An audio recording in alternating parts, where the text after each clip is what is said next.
Esses são os antigos israelitas, guerreiros implacáveis descritos na Bíblia como soldados de Deus. Eles são ferozes, determinados e imbatíveis. Seu líder é Josué, o estrategista militar brilhante, determinado a levar os israelitas até a terra prometida, a terra de Canaã. Para cumprir sua missão, Josué e seu exército travam algumas das batalhas mais brutais descritas na Bíblia. Talvez nenhuma seja mais conhecida que a Batalha de Jericó. Uma história intrincada de espionagem, guerra psicológica e extermínio de uma população inteira. Mas Jericó é só a primeira em uma longa lista de campanhas militares planejadas para conquistar a terra de Canaã. Uma campanha cheia de sangue e morte.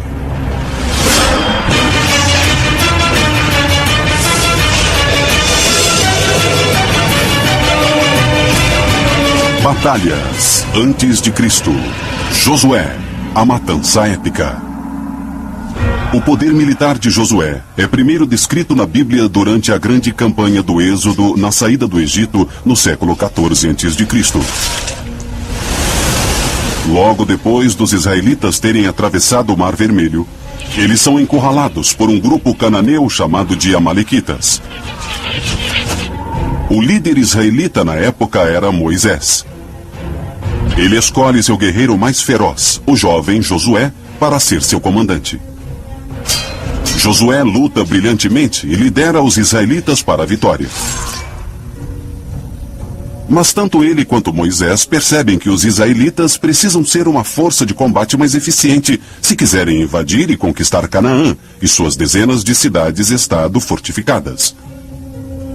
Os israelitas são guerreiros de infantaria leve. Eles não podem encarar o inimigo em campos abertos. Os cananeus têm bicas e podem facilmente vencê-los. Então eles ficam no deserto por 40 anos, criando um exército poderoso e muito forte. Josué está impaciente para invadir Canaã, mas aceita a sabedoria de Moisés, que acredita que os israelitas devem ficar no deserto por mais tempo para treinar uma nova e maior força de combate. Depois de 40 anos, o contingente do exército cresce para 8.000. Uma força que agora vai ter o seu momento. O primeiro passo é deixar o acampamento em Cádiz Barneia. As cidades muradas de Canaã bloqueiam a rota pelo norte. Então Moisés e Josué lideram 35.000 homens, mulheres e crianças para o sul. E depois para o leste, até o Vale do Jordão. Os israelitas passam tranquilamente pela terra dos Edomitas e dos Moabitas. Mas logo encontram uma tribo não amigável, que se recusa a deixá-los passar, os Amonitas. Nesse primeiro teste do exército israelita recém-treinado, Josué mostra que não perdeu sua habilidade militar e lidera o exército até a vitória. A Bíblia diz que Moisés, Josué e os israelitas atacaram várias outras tribos no Vale do Jordão a caminho de Canaã. Números 21:33. Eles subiram pelo caminho de Bazã. Og, o rei de Bazã, com todo o seu povo, saiu contra eles e os atacou. Eles o derrotaram, e também seus filhos e todo o seu povo, sem deixar ninguém com vida. Qual a necessidade desse tipo de brutalidade? E a resposta, de uma perspectiva militar, é bem simples. Os israelitas não têm intenção de morar no Vale do Jordão. Sua intenção é passar com o exército até a fronteira de Canaã, para que a área, ao longo do Rio Jordão, se torne um ponto estratégico para ataques futuros a ela. E eles não podem permitir forças hostis significativas na sua retaguarda. A Bíblia nos diz que Moisés morre antes de chegar à terra prometida e Deus escolhe Josué como comandante dos israelitas. Até aqui, os israelitas precisaram de 40 anos e milhares de mortes para chegar onde estão. Mas entender onde Josué esteve nos dá uma boa ideia do que vai acontecer a seguir em sua história. Por mais difícil que tenha sido até aqui, a próxima parte da viagem para Canaã será ainda mais sangrenta. Josué, agora sozinho no comando, desenvolve uma estratégia para conquistar Canaã. Ele precisa adquirir o controle da cadeia de montanhas que passa pelo centro da região. Uma vez nessa cadeia de montanhas, ele não só controla todas as passagens pela região, mas também está livre do contra-ataque dos exércitos cananeus, que têm muitas bigas, enquanto os exércitos israelitas têm uma infantaria essencialmente leve. O exército israelita é perfeito nas táticas de ataque e retirada em terreno irregular, e eles vão jogar com essa força. Josué reúne seus 8.000 soldados e anuncia a localização de seu primeiro ataque. Ele será contra uma das cidades mais antigas do mundo, a lendária cidade de Jericó. Josué atacou Jericó porque ela é o primeiro passo em uma guerra israelita de extermínio. Os israelitas não têm intenção de se estabelecer em Canaã enquanto houver outras pessoas ainda por lá. Eles pretendem atacar cidades, expulsar todos e substituir sua população por eles próprios. Jericó é bem pequena, tem uma população pequena, quase indefesa. Mas Jericó tem suas famosas muralhas, que são 2 muros paralelos com 3,5 metros de separação. Acredita-se que as paredes têm em torno de 9 metros, se estendendo por 1.280 metros. Algumas pessoas de Jericó vivem no espaço entre as 2 muralhas.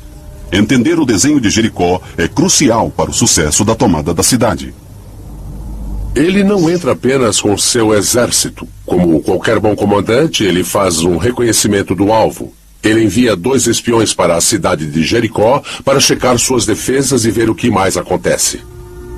Ele está levando esse exército para Canaã pela primeira vez. A única coisa que ele não pode encarar é uma derrota ou um erro colossal. Ele quer ter certeza de que isso será um sucesso militar. Os espiões entram em Jericó e se dirigem a um bordel, uma decisão engenhosa.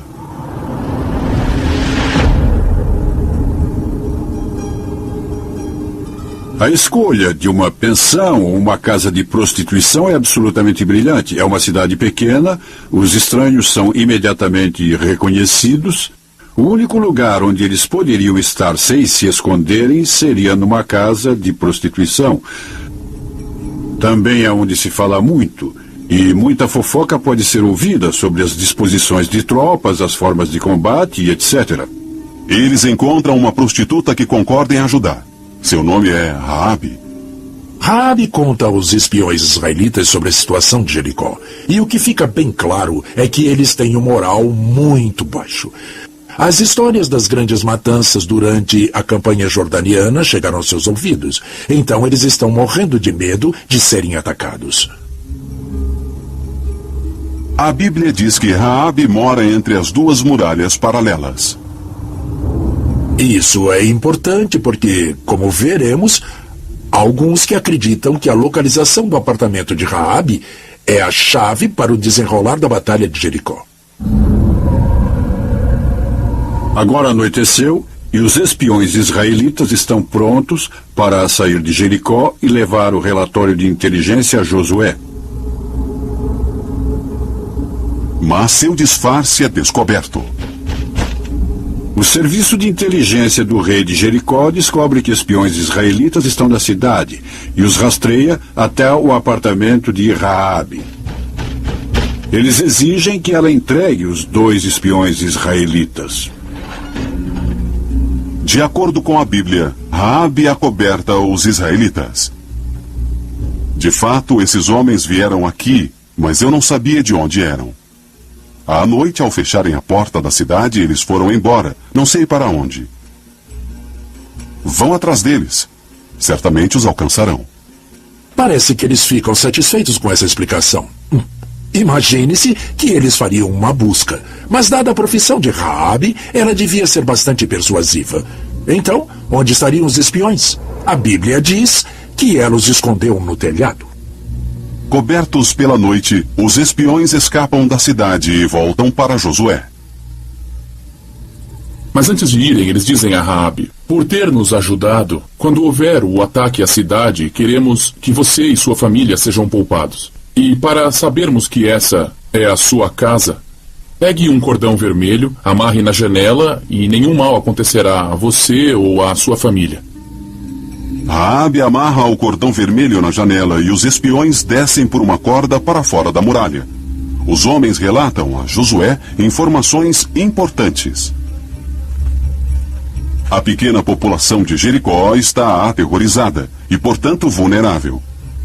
A informação dá a Josué a confiança de que agora é hora de atacar a cidade. Josué lidera seu exército pelo rio Jordão em direção a Jericó. É um exército grande. Nossas estimativas falam de 8 a 9 mil homens. Um dos maiores exércitos que já foram postos em campo em Canaã. Dentro das muralhas, os cidadãos estão apavorados. Aí vem o exército que eles sabem que matou todo mundo a caminho do Vale do Jordão. Jericó é uma cidade pequena de apenas 3 hectares, praticamente o tamanho de 8 campos de futebol americano.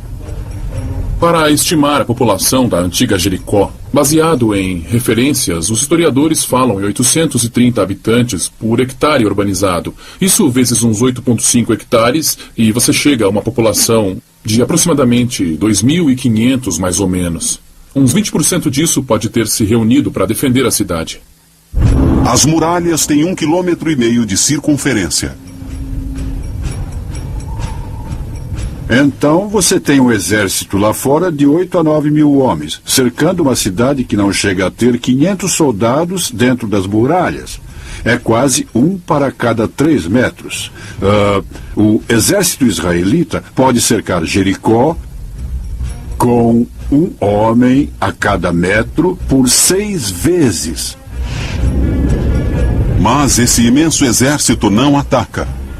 Durante 6 dias, Josué marcha com seus homens ao redor de Jericó. A descrição bíblica do plano soa como absurda. De acordo com ela, Yahvé diz a Josué que ele deve marchar em torno da cidade por 6 dias. De acordo com a Bíblia, no 7º dia, os israelitas deveriam soar suas trombetas ou trompas de batalha. E as muralhas deveriam cair, e todos conhecem a história sobre Josué na batalha de Jericó e as muralhas que caem. Josué disse ao povo: gritem, porque o Senhor entregou a cidade a vocês. Ao ouvir o toque da trombeta, o povo gritou alto e a muralha caiu. Os homens entraram e tomaram a cidade. As muralhas caíram e as defesas de Jericó também. É um milagre ou há uma outra explicação? As muralhas de Jericó ruíram.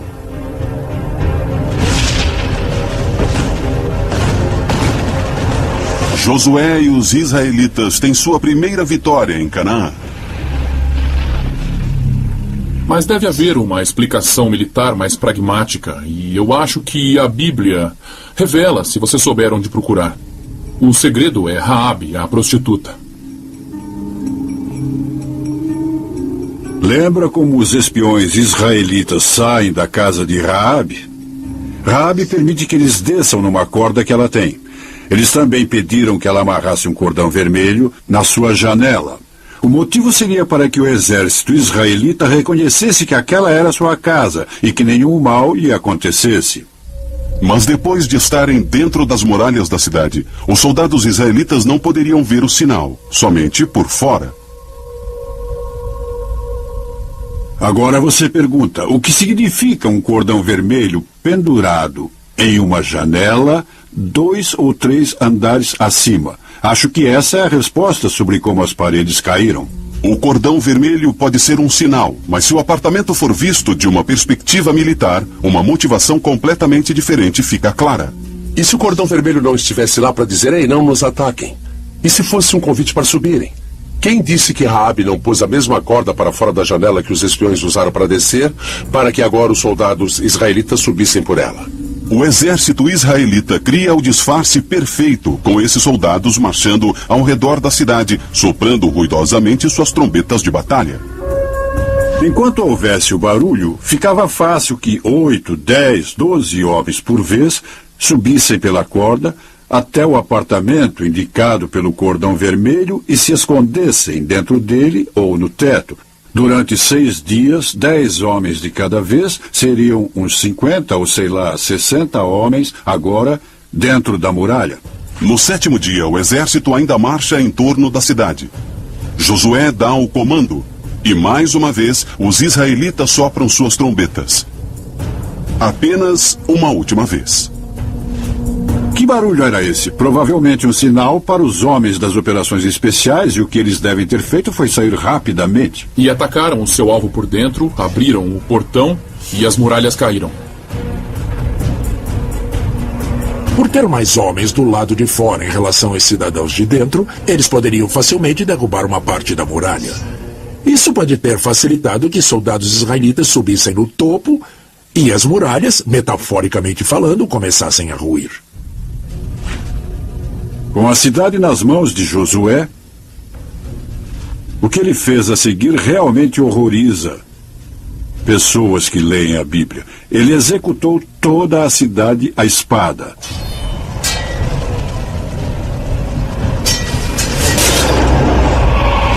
O termo em hebraico é Kohanesema. Se aproximar da cidade e matar tudo que tiver vida. O massacre é corpo a corpo.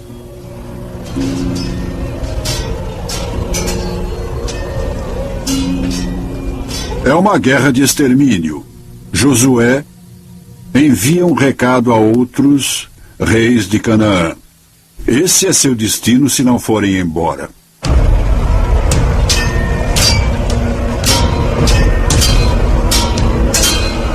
Eles matam todos os homens, todas as mulheres, todas as crianças,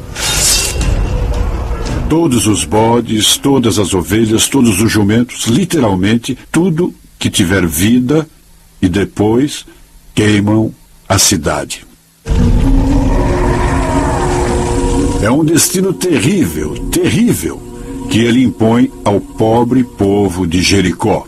Josué é bom tático e também bom estrategista. Mas dá para suspeitar também que ele seja um homem intoxicado por Deus.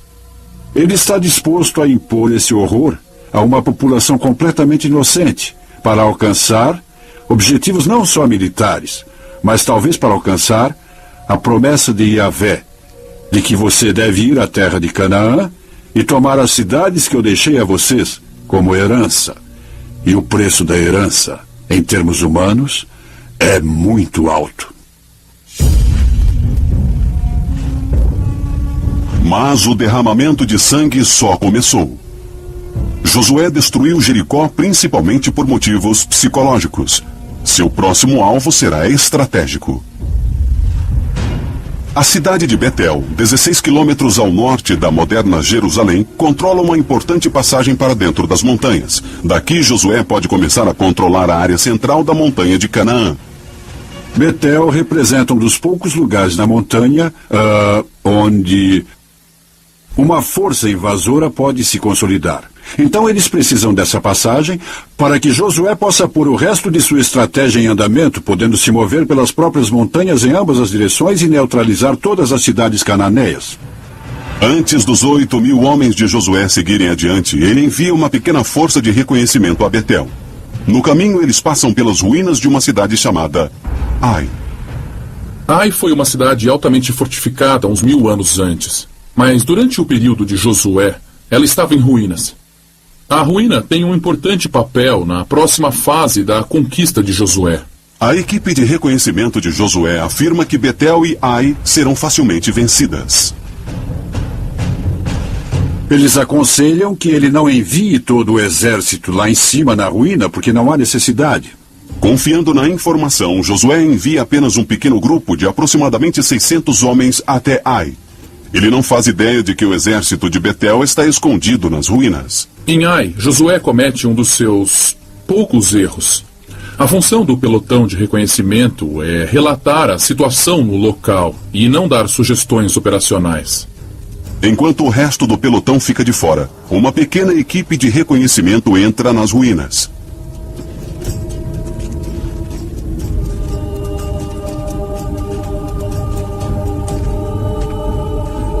O que deve ter acontecido é que o lugar parece deserto e eles entram nas ruínas e ficam encurralados.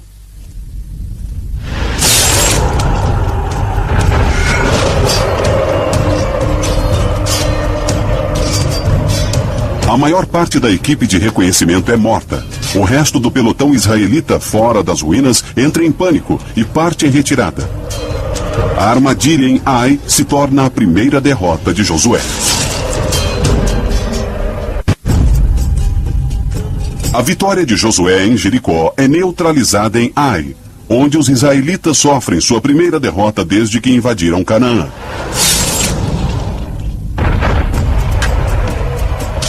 Um pequeno pelotão de soldados israelitas é encurralado e morto por um grupo cananeu chamado de Betelitas. É interessante o que Josué faz ou o que se passa em sua mente na hora. Ele está preocupado. Não tanto com a pequena derrota no campo de batalha, mas está mais preocupado com o efeito disso na psicologia dos cananeus. Ele tinha destruído a cidade de Jericó para espalhar uma onda de terror pelas cidades cananeias, e agora suas próprias forças foram vencidas. Então a Bíblia nos diz que sua preocupação era perder essa vantagem psicológica, e para compensar, ele rapidamente decide partir para o ataque. Na manhã seguinte, Josué mobiliza todos os seus 8.000 homens e marcha com eles para Ai. A marcha de Josué leva a maior parte do dia, chegam ao entardecer e ficam numa posição atrás de umas colinas ao leste das ruínas. Entre o exército de Josué e Ai, há um vale raso em forma de uma cela. Josué arma o acampamento israelita de forma que fique fora da vista dos betelitas. Depois de observar pessoalmente as ruínas, ele entende como seus homens foram cercados. As ruínas de Ai formam um campo de batalha caótico, 5,5 hectares de escombros entre um muro derrubado. É uma confusão de ruínas e de prédios demolidos, um território perfeito para emboscadas. Estava como a cidade de Faluja, depois que os fuzileiros acabaram com ela. Você podia ver que a vantagem tática era poder espalhar suas tropas. Até mesmo um pequeno número de soldados naquele meio urbano, onde eles poderiam tirar vantagem dos escombros. Isso significa que seu adversário não pode dispor seu contingente em batalha como pode em campo aberto. Ele tem que se afunilar em pequenos corredores, onde estariam sujeitos ao combate corpo a corpo. Josué põe um novo plano em andamento. Um plano que mostra seu brilhantismo tático.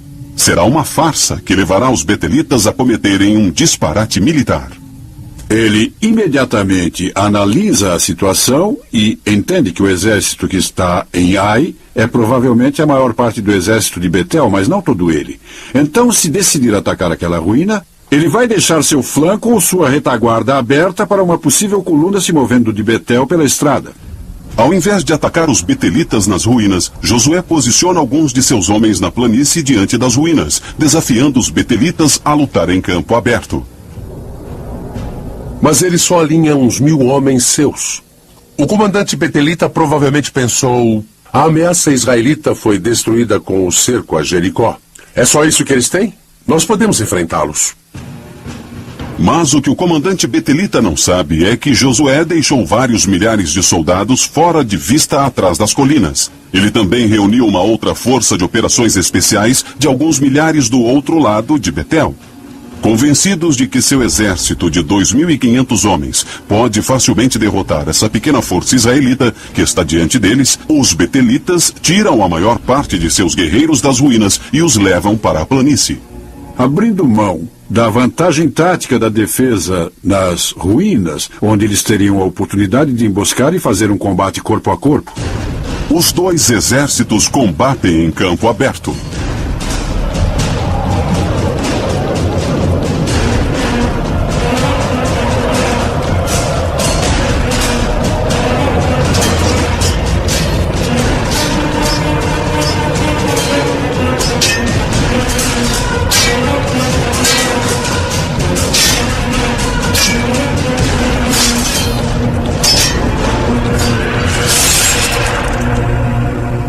Os sangue, e os pelos e os olhos se misturam e a batalha é feroz. A espada de bronze é a principal arma de ambos os exércitos.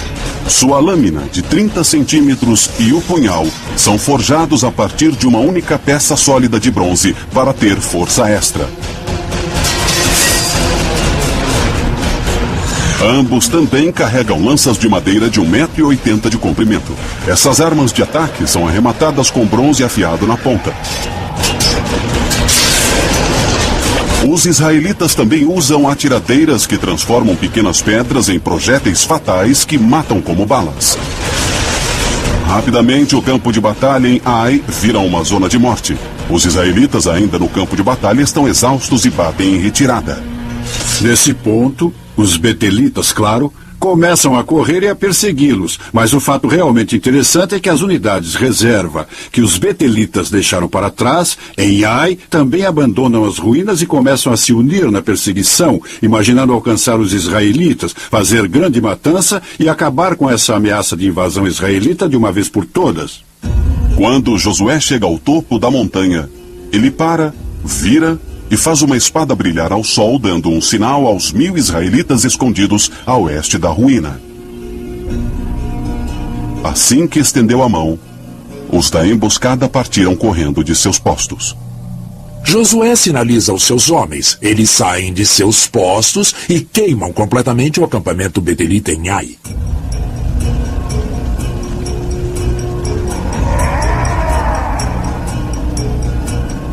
Agora, os betelitas em terreno aberto olham para trás e seu acampamento está em chamas. Eles percebem que também foram pegos por trás. Mas Josué não terminou. Ele dá outro sinal.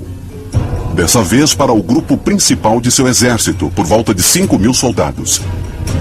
Eles esperavam atrás da serra. Dá para imaginar o terror dos soldados betelitas quando, de repente, um grupo enorme de 4 a 5 mil soldados que estavam escondidos até então aparece nos limites do vale e começam a lutar junto com as forças de Josué, que se viraram, se reuniram e começaram a atacar para baixo. Os betelitas são capturados entre duas forças israelitas. Sendo apenas 1/3 do contingente inimigo, os betelitas são encurralados e mortos.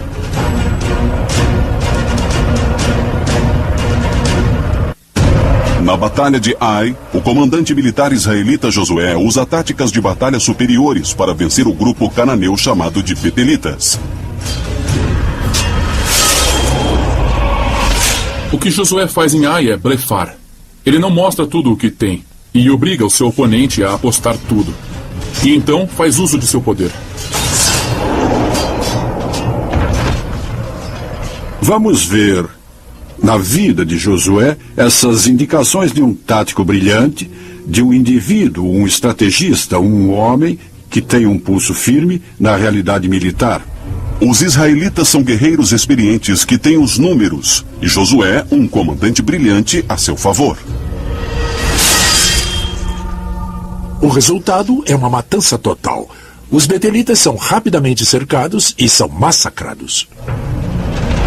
Josué ordena o extermínio de todos eles. E mais uma vez, você vê o que ele faz, o que Josué está fazendo.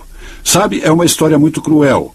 Mas ele tem um propósito duplo aqui. Primeiro, ele quer retomar a vantagem psicológica instaurando o terror dos reis cananeus remanescentes. E depois, ele não pode simplesmente permitir que as forças betelitas continuem atrás de sua linha de comunicação. Eles todos têm que morrer e todos morrem.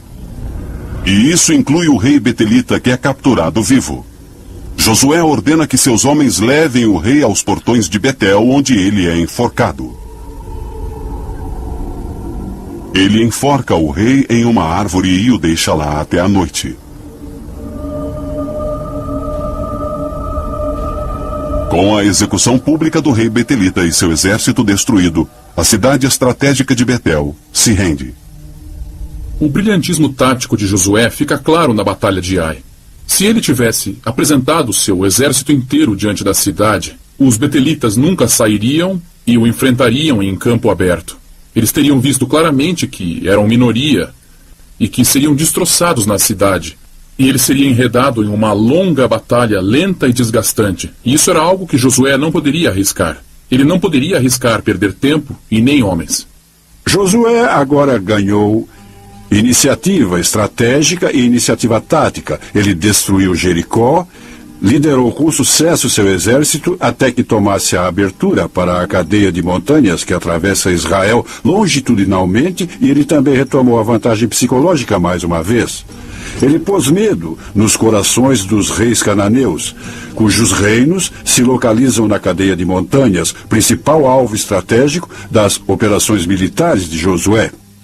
O próximo passo de Josué é diplomático. Ele convence tribos cananeias nas montanhas a se aliarem aos israelitas. Essas são tribos que estão armadas com suas próprias forças militares, assim como os israelitas, e estão fora da influência das cidades-estado cananeias. Isso soa para ele como enorme vantagem militar. Primeiro, agora ele pode se mover pelas montanhas, pelo menos para o norte, sem ter que lidar com essas tribos, porque elas agora são aliadas. Em segundo, elas tornaram a logística dele mais fácil. Elas também tinham suprimento de flechas, também tinham colheitas e animais que poderiam fornecer. Eles não têm nenhum ganho, claro, protegendo os estados cananeus. Então entram para o exército de Josué como mercenários. Usando dados populacionais, podemos estimar que o exército de Josué em Jericó era de uns 8.000 homens. E apesar da Bíblia não nos dizer quantos homens foram acrescentados, não seria estranho que fossem ao menos 3 ou 4.000. Então você tem uma força militar com um contingente de aproximadamente 12.000 soldados. Com o exército fortalecido, Josué marcha até seu próximo alvo, Gibeão. Uma cidade murada montanhosa localizada estrategicamente. Gibeão controla uma passagem importante de leste para oeste e uma grande rota de comércio de norte a sul. É aí que Josué ganha sua guerra psicológica. A notícia da matança em Jericó e em Ai chegou a Gibeão. A Bíblia diz que eles estavam morrendo de medo. Eles sugerem a Josué que não há necessidade de uma batalha, que eles se tornarão seus aliados. O plano de Josué está se encaminhando. Ele fecha um pacto com Gibeão e une sua força de combate à dos israelitas. Juntos, eles cortam importantes rotas de comércio cananeias no centro da cadeia de montanhas da região. Essa não é uma situação que os reis cananeus podem tolerar por muito tempo. Então, o rei Jebuseu de Jerusalém, Adonisedeque, envia uma mensagem aos outros 5 grandes reis da região para que se unam contra Gibeão, e os 5 e os exércitos de todos os 5 reis começam a convergir para Gibeão. Eles começam a rodeá-la e fecham o cerco. Os 5 reis cananeus comandam uma força combinada de aproximadamente 15.000 homens. Eles são um exército poderoso de infantaria bem armada e bigas. Poucos armados e cercados, os gibeonitas enviam uma mensagem a Josué sobre o cerco. Os gibeonitas mandaram dizer a Josué no acampamento em Gilgal: não abandonem seus servos. Venham depressa nos salvar, pois todos os reis amorreus que vivem na serra se reuniram contra nós. Josué honra o pacto. Passaram-se apenas 2 meses da batalha de Ai, mas a máquina militar israelita está em ação novamente. Eles começam uma marcha noturna de 29 quilômetros em um dos terrenos mais acidentados de toda Canaã. De Gilgal a Gibeão, você sobe 450 metros de altitude. E estamos falando em movimentar muita gente, umas 12.000, em um terreno rochoso. Fazendo isso com comando e controle para levar esse grupo até uma posição em que possa atacar, conseguindo assim uma surpresa tática. Em algum ponto no meio da noite, os israelitas chegam ao lado leste de Gibeão. Para entender o que está havendo, você tem que entender o tipo de topografia em que Gibeão está localizada. Gibeão está localizada num vale, mas no centro do vale há um outeiro e a cidade fica localizada nesse outeiro. Os exércitos cananeus unidos cercam Gibeão no vale abaixo. O exército de Josué chega por trás das colinas próximas de Gibeão por volta de umas 3 da manhã. Eles estão exaustos da marcha, estão com fome, com sede, mas não podem fazer fogueiras para se aquecer, não podem fazer fogueiras para cozinhar e nem podem fazer muito barulho. E o motivo é estarem na coordenação final antes de partirem para o ataque. Josué pensa um novo plano de ataque que combina o elemento surpresa com uma precisão de tempo em seu ataque.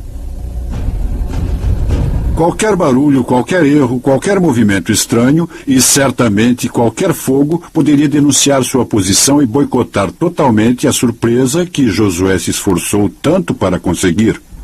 Muitos historiadores acreditam que Josué espera até o amanhecer para iniciar seu ataque. A Bíblia diz que Josué rezou ao Senhor para que o sol ficasse parado. Josué disse ao Senhor na presença de Israel: Sol, detenha-se em Gibeão, e a lua sobre o vale de Aialon. E o sol se deteve e a lua parou. Nunca antes nem depois houve um dia como esse, em que o Senhor obedeceu a um homem. O que deve ter acontecido em termos físicos foi que era de manhã cedo e o sol está nascendo e a lua ainda estava presente no céu. Parece que foi isso que aconteceu. Isso nos dá uma ideia do movimento do dia em que houve essa batalha. O momento do dia é crucial, porque ele usa uma força da natureza como aliada: o sol. Josué lidera esse exército para cima do outeiro e ataca o outeiro abaixo com o sol em suas costas. Ele toma os exércitos cananeus que ainda estão no acampamento tomando seu café, ainda em suas tendas, meio sonolentos, e eles são massacrados. A carnificina começa.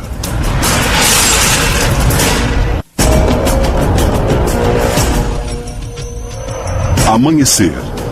Josué e o exército israelita atacam as forças cananeias próximas à cidade de Gibeão. Aí vem 12.000 israelitas aos gritos descendo a colina a toda velocidade. Você pode imaginar os soldados cananeus acordados pelos gritos de batalha do lado de fora de suas tendas. Sem armaduras e sem armas, eles tentam recobrar os sentidos até serem cegados pelo sol baixo, brilhando em seus olhos. E no meio de toda essa claridade, há somente espadas israelitas. Os cananeus estão desarmados, sonolentos e temporariamente cegos. Josué deixou o inimigo sem defesas.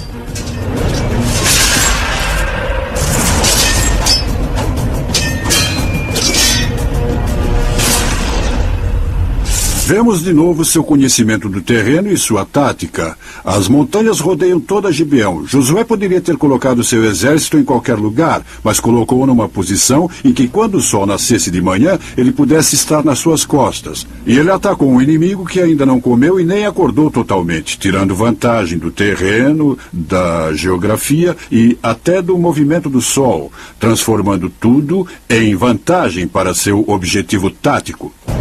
É uma matança fácil. Os que não foram mortos, fugiram. Mas não há escapatória. Os israelitas caçaram todos, determinados a não deixar sobreviventes. O que Josué tem em mente é nada menos que o extermínio do exército de uma das mais poderosas cidades-estados em toda Canaã. Eles não devem sobreviver por mais um dia. Eles continuam caçando e perseguindo os cananeus que fugiram em todas as direções até o pôr do sol. Depois descansam naquela noite, levantam logo ao amanhecer e continuam a perseguição.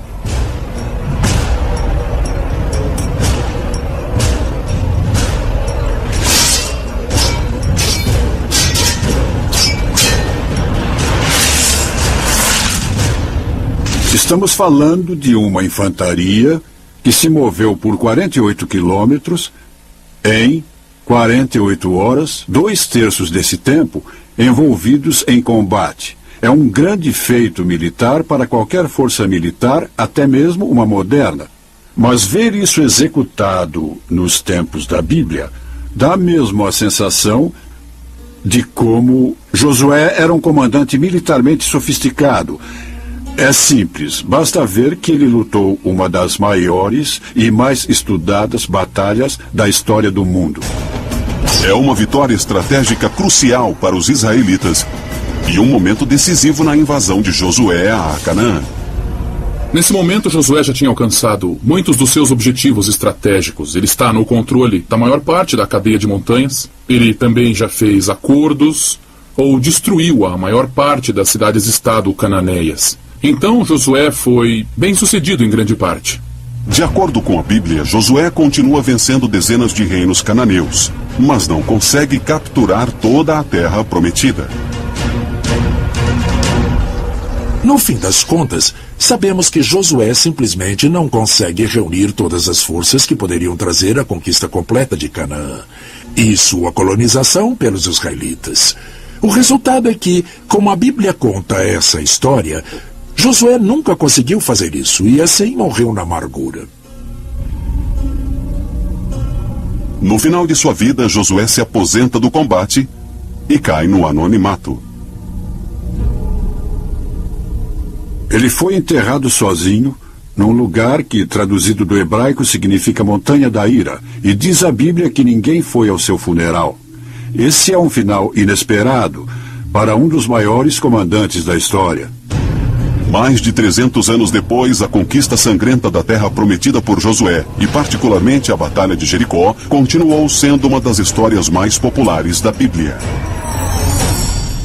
Há uma certa mitologia sobre Jericó. Ela tem todos os elementos de uma grande aventura. Há espiões, guerra psicológica, estratégia, suspense e, claro, violência.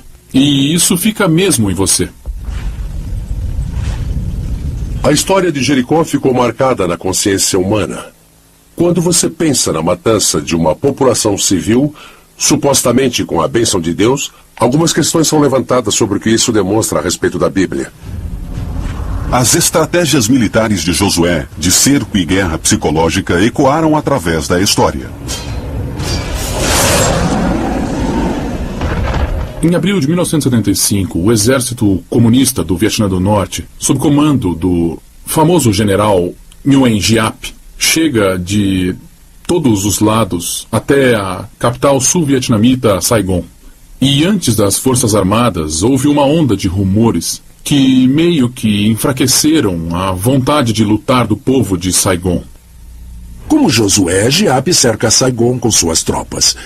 Basicamente, ele cria um elo em torno da cidade e o aperta aos poucos. Ao mesmo tempo, a reputação de Giap chega na frente. O povo de Saigon lembra sua ofensa em Tet 7 anos antes, com execuções em massa de milhares de civis sul-vietnamitas. Alguns dizem que os Vietcongs tinham homens em Saigon em 1975 que ajudaram a alimentar os boatos, aumentando o terror que tomaria conta da população civil, como pessoas que tiveram suas unhas arrancadas e outras torturas, coisas terríveis. Josué é mais conhecido como o homem que levou os israelitas até a terra prometida de Canaã. Uma terra que continua a se encharcar de sangue. A antiga Canaã abrange o que é hoje Israel e os territórios ocupados. As disputas de terra ainda existem. O sangue ainda é derramado. 3.500 anos depois de Josué liderar os israelitas até onde hoje seria o seu lar bíblico, um legado de violência permanece na terra prometida. Foi Deus que prometeu a terra aos israelitas. Mas foi um homem quem os levou para casa. O gênio militar ardiloso e brutal, Josué.